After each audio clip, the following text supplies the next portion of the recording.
Shabbat Shalom.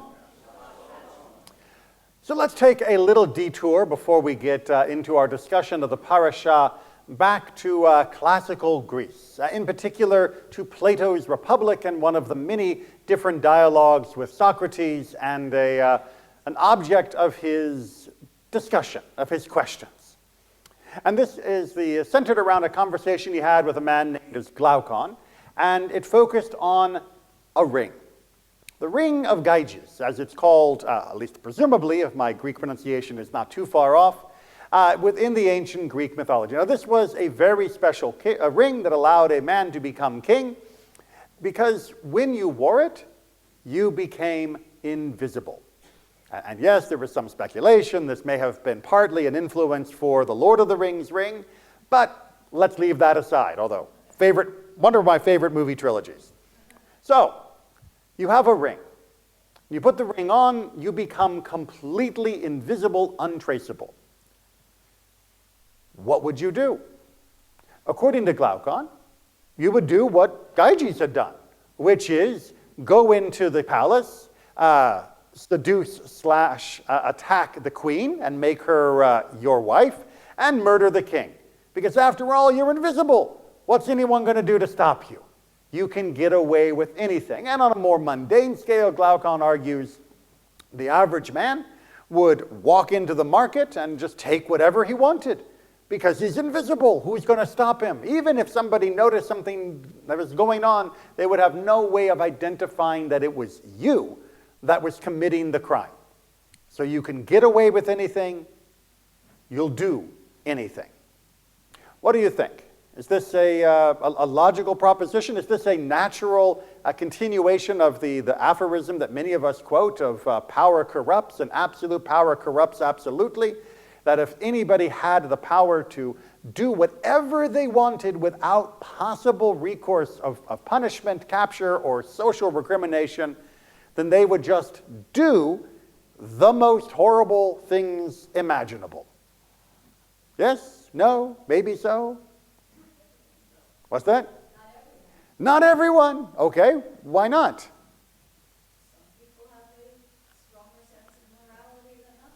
Some people have a stronger sense of morality. But Glaucon argues that that sense of morality among most of us, if not all of us, is rooted in consequences for what we do. That even the most moral of people, if they are truly freed from ever facing any social consequence or punishment for their deeds, eventually their morality will erode. Eventually they will give in to the smorgasbord of temptations around them. Because after all of us want things, all of us have desires, all of us have impulses, and even if we're able to keep them in check sometimes, societal pressure is doing a heavy lifting on that job, argues Glaucon. That it is society that helps push us back into the straight and narrow when our impulses would otherwise threaten to overwhelm us. But if you gave somebody that magic, if you gave them that ring, allowed them to really, absolutely, 100% know that they are going to avoid the consequences of their behavior, no one is coming, the police will never find them, it's not any kind of possible repercussions, Glaucon argues everybody will eventually give in. Which, by the way, is also the argument in Tolkien about everyone eventually giving in to the corrupting power of the ring, although for different reasons. But he also agreed that everyone would give in.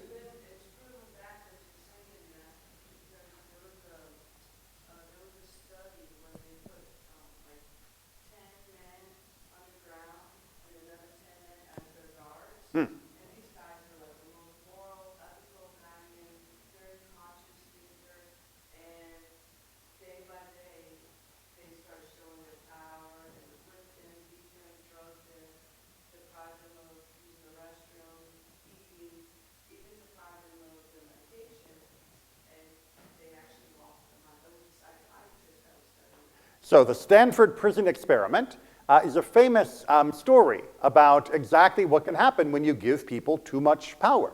We took 20 different undergrads, divided 10 into prisoners, 10 into guards. Nobody had committed any crimes. This is just a experiment. So it's not like anybody deserved to be a criminal or deserved to be a guard. And yes, within a few days, according to the story, the guards were becoming almost Gestapo-like, and the prisoners were accepting their fate as being but lowly cogs beneath the jackboot of the guards. Now, I will point out that the story of the Stanford prison experiment is much overblown and was used as part of the way that we were trying to rehabilitate and exonerate Germany after World War II in order to make them stronger into our allies, because we had to answer the question, how could an entire nation do what they did? And the Stanford prison experiment gave a ready answer, which was, well, anybody would do that if they were put in that position. Which made it easier for us to then say, okay, so it wasn't really the people's fault. It was just one of those things that anybody, if you were there, you would have done the same. Many people have debated and disproven the legend of the Stanford prison, that it didn't actually happen as severe as it did. It didn't go as fast. That the guards were actually being given directions by the psychologist who was doing the experiment. It was not a spontaneous manifestation, and that much of this was overblown from what the actual experiment was, and no one's been able to replicate those results ever since. So, that aside, because it may or may not prove the point, let me tie it into our parashah, which is where we were originally headed. Pharaoh. Good old Pharaoh. Well, Pharaoh has a problem. He is facing down God. And when you're facing down God, when you know that you are up against the Almighty, and you have seen the consequences of your bad choices through all of the plagues that have already been bedeviling your nation, how likely are you to continue to resist? Not very. At some point, even the most stubborn person is going to realize, I'm going up against the force of the universe. I'm not going to win this one. Fine, I give in. So what happens? God gives Pharaoh a magic ring. Not a literal ring, don't get me wrong. God gives Pharaoh the power of the ring of Gyges. Not that he's invisible, but by stiffening Pharaoh's resolve, by hardening his heart, as the text calls it, he allows Pharaoh to do what he wants to do. He gives Pharaoh the full ability, the courage, to stand up against El Shaddai and continue to be intransigent. Not because God is making him refuse, but because God is making him capable of choosing to refuse or to not refuse. And Pharaoh then chooses not to let the people go. He would have given in, yes, but not because he thought it was the right thing to do. He would have given in because he was recognizing a power greater than himself. Not that he admitted the moral authority of that power, not that he admitted the error of him and his nation's ways in the enslavement and treatment of the Israelites, but just, you're bigger than me, so by the rules of my life, I have to give you my lunch money. And God did not want that type of surrender. God wanted Pharaoh to go as far as Pharaoh wanted to go. And so God gave him that power. He stiffened his heart. He shored up his resolve so that he now had a superhuman ability to choose what he wanted to do. He was no longer constrained by the normal constraints, even of those who live only within a framework of power and hierarchy. Pharaoh truly believed that he could do anything. And what did he choose? He chose to continue the wickedness of himself and his nation. He chose to continue the enslavement. He chose to bring on additional suffering to himself, to his people, and to the Israelites, rather than do what was right. Which seemed to be implying that Glaucon might have been right. If you give somebody infinite power to do what they want, they're going to pick bad. They're going to pick evil. We have to understand that for most of our life, doing the right thing usually has a slightly higher cost in the moment than doing the wrong thing. And according to Glaucon, the arguer with Socrates, it is only the cost that comes from doing the wrong thing later that makes us calculate not to do it now. Pharaoh was able to delude himself into imagining truly there would be no cost. He would never actually lose. He could do what he wanted forever. And thus the plagues continue until the final end, and thus he throws himself even into the sea in pursuit of us, even after he had lost that first phase. More on that next week when we read the Song of the Sea. But is that the final word then? That anybody who is given infinite power, anybody who is given the right to do what they want to do without fear of consequence, will invariably turn to evil? Was Glaucon right? Was Tolkien right? That any such power will corrupt the heart, and there is no way. All one can do is put it off, but you will eventually succumb to that power, that temptation, that realization that I can get away with murder. Well, Judaism says no. Judaism says no. And by the way, so does Socrates. Socrates answers at the moment and says, while it is true that many will think that they are getting away with murder in the original story of Gyges, or of other types of horrific acts, or even petty theft, you may think you're going to get away with that without consequences, without punishment, without repercussion. But in the process, you will have made yourself a slave. Because you will have made yourself a slave to your appetites, to your desires, to your wants, to your wishes, to all of the petty feelings that you have. You will have given in so much to indulge them that you will no longer know how to stop or even guide them. You will simply become a creature of instinct, much like a toddler. You will want and take, and that is not actually the fullest form of being a human being. The fullest form of being a human being is to choose what to do, what not to do. And so while you may feel that you are free of societal punishment and societal repercussions, and it's true with that magic ring, you're never going to jail, you will also lose your humanity in the process. Judaism doesn't go quite that far as to say losing your humanity. But Judaism recognizes that the hardening of Pharaoh's heart wasn't about teaching us that all people will do evil if you give them enough power and resolve. In Judaism, it was about all people, no matter where they are in the hierarchy of power within their own life or within their society, all people always have a choice.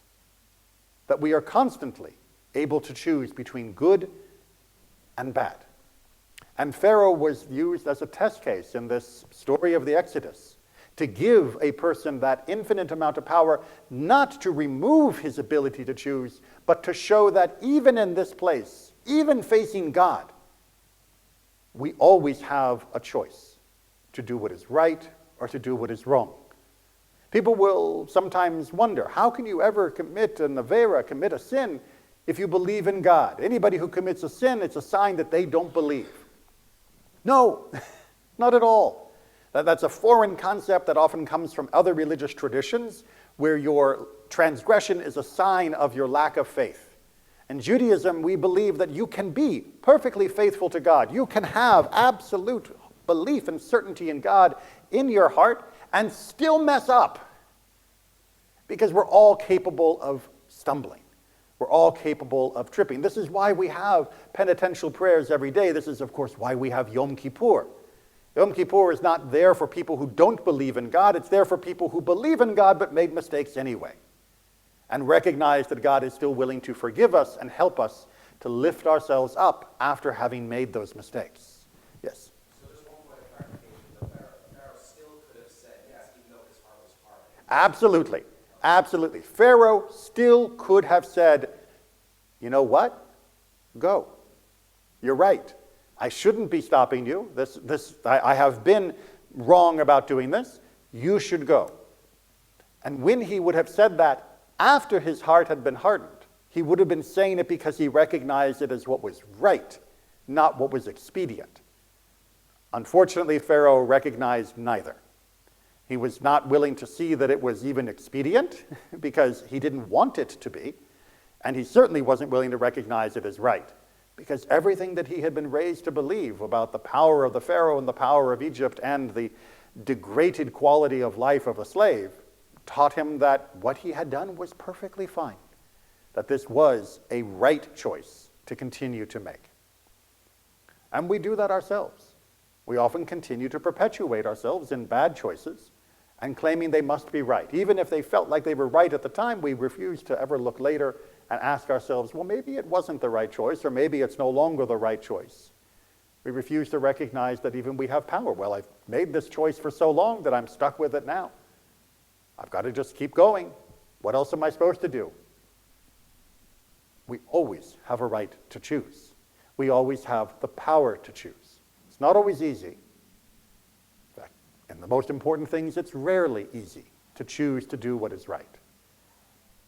But when we recognize that God has given us instruction, Torah, of how to know what is right, and God has given us a spirit, neshama, that has the ability to discern right from wrong through the instruction of Torah and the power to change our direction at any moment, then we can recognize that a magic ring that makes you invisible is not the true superpower.